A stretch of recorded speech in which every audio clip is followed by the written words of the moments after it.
Now, coming up, we're going to settle an age-old debate, OK? Is it even a Christmas dinner without a turkey? Yes, well, I actually have been doing my research and I found out it was a certain king who popularised the turkey at dinner. We'll let you know later on in the show. We're going to be debating this, actually, with a turkey farmer and a vegan. So there you go. Will it be nut roasts all round this year, or, like in my house, turkey and a rib of beef and some ham? Anything. If it's an animal, I'll eat it. But Pork anyway. scratchings, chicken, whatever you want in Patrick's home. Don't threaten me with a good time. Well, stay tuned. This is GB News. Right, well, Christmas is filled with traditions that vary from home to home, but one thing most people can agree on is that turkey is a must-have. Yes, at least that used to be the case. But with the rise of veganism in recent years, more Brits than ever are choosing the likes of tofu over turkey. But can you really call it a traditional Christmas dinner if you're skipping on the bird? Yes, so we have vegan author Ed Winters, who certainly thinks so, and he's here in the studio with us. Now, Ed, turkey, it's been a tradition, now I've been looking this up, it's been a tradition since Henry VIII decided to swap out his traditional goose for the turkey. We don't want to change that now, do we? Research.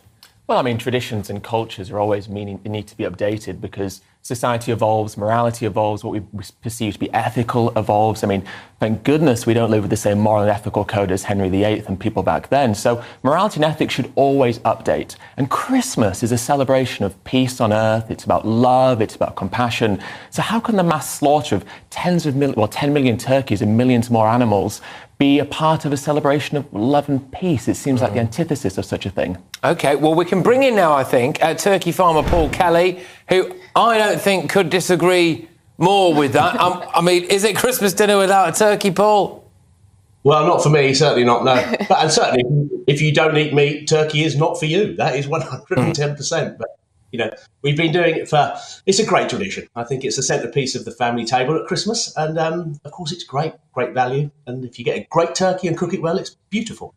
Paul, what's wrong with a bit of roast tofu for Christmas? Absolutely nothing. Absolutely nothing. And of course, if you don't eat meat, all meats aren't for you. But for me, a goose, rib of beef, turkey, I'm a big meat eater. And so I just do love, I love all meat. What would your message be, Ed? Because what he's saying there is obviously he's got no problem with anyone who's on the old nut roast or something like that. I suppose you really just want everyone to stop eating turkey, don't you? So you're kind of more in the kind of real cancel meat category, I think. Well, I think cancel's a bit of a loaded word. What I want people to do is make more ethical choices, and undeniably not killing is more ethical than killing. And again, Christmas is about peace. What could be less peaceful than mass slaughter? I mean, slaughterhouses don't sound compassionate. And remember, the main way that turkeys are killed in this country is in gas chambers. Does that sound very peaceful to you? Go on, Paul. This is a big debate, isn't it? But, my take on it is, if we weren't meant to eat meat, we wouldn't eat meat. And if those that don't want to eat meat, don't eat meat. What about dogs? I mean, why don't we eat dogs? I mean, we could eat dogs. People do eat dogs. They do. So should we eat dogs? They do in China. They do in Vietnam. All over the world, they eat dogs. There's lots. So why don't you eat dogs? Because it's not for me. But why not? If we're meant to, why don't you? Not meant to eat dogs. Why are we meant to eat turkeys and cows and sheep and lambs then? Because that's tradition, isn't it? That's what we've done. And protein, meat is a great source of protein. Well, so's dog meat. Is something ethical just because it's traditional? Because we don't eat dogs here in the UK, that doesn't not to say it's not ethical. But I'm a great believer. We rear our turkeys, and if you rear them the best way you possibly can, you treat them with the utmost respect, and you slaughter them very quickly and very humanely. So gas chambers are compassionate and respectful? If you have a look at them, yes, they are. That's a very, very good way of slaughtering them. Yeah, that's gas chambers are compassionate. Gas chambers are compassionate. Would you like to say that out loud, please? There's nothing nice about killing any animal, is there? Right. I'm not going to say it's not. I don't get off on killing turkeys. Nothing nice about it at all. But given that we are farming is very clever hunting. Back in the old days, and if you look at nature, I think there's nothing crueler than nature. The way nature kills animals, the way lions hunt down things, we as humans are very compassionate and we do slaughter those animals in a very compassionate way, quickly and humanely. I suppose that Nature doesn't do that. Okay, I suppose that one of the big questions as well around if we stopped eating some animals, then we would not actually have them created in the first place. So there's that kind of decision about, well, is any life better than no life at all, Ed? Well, I just want to first establish there was a contradiction in what the farmer said. Firstly, he acknowledged that killing animals isn't a nice thing to do, but then he said doing so is compassionate. That's an inherent contradiction. The compassionate thing would be not to do so once we establish that doing so is not a nice thing to do. And to answer your point, just because we bring life into existence doesn't give us the right to harm that life. A parent who has children doesn't have the right to harm those children and beat them just because they wouldn't have been alive without those parents deciding to do so. So what we have is an ethical responsibility over the life that exists, and that means not breeding life into existence with the sole purpose to exploit and slaughter them. Do you think there's a difference between, Paul, you talk about how you wouldn't eat dogs. Is this about, I guess you wouldn't have a pet turkey, would you? So a dog's a bit different in that way? Maybe he does. I have had pet turkeys in the past. Yeah. Dog.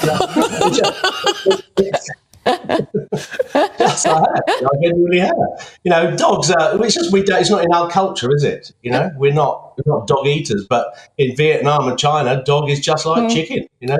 Okay, Paul, I'll try this. I'll try this one instead. Are you a bit worried about the way things are changing with people's dietary choices? Veganism, vegetarianism on the rise? No, and I absolutely respect everyone's choices. And is it on the rise?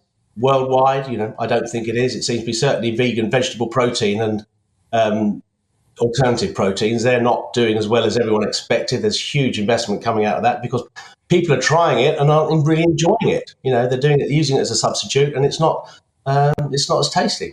And when I said killing animals isn't a nice thing to do, that's the way we're conditioned as humans, isn't it? Mm. No, it's nothing.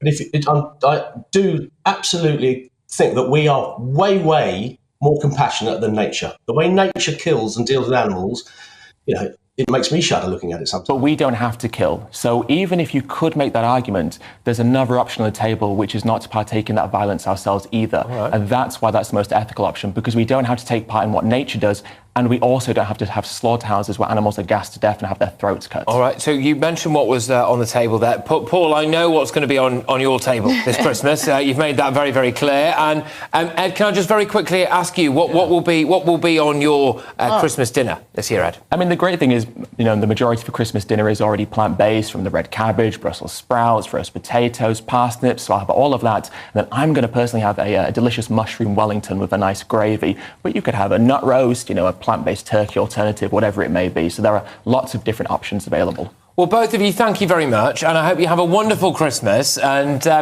make sure that you take care. As vegan author Ed Winters there, and Paul Kelly, who is a turkey farmer. So thank you very much, chaps. So that's an interesting, spirited debate. I'll be interested to see what says in the inbox, gbviews@gbnews.com. Yes, let us know what you think. What do you make of that debate? Whose side do you come down on? Will you be eating turkey tomorrow? Lots of people do swap it out for a different meat, don't they? Yes, if not for the nut roast. Yes, indeed. I feel a little bit awkward in front of Ed talking about what I'm going to have for my Christmas dinner. So we're going to leave that for now. I'll let Ed leave the studio and then we can talk about it when he's gone. He's not judging you at all. I think he probably is. OK, all right.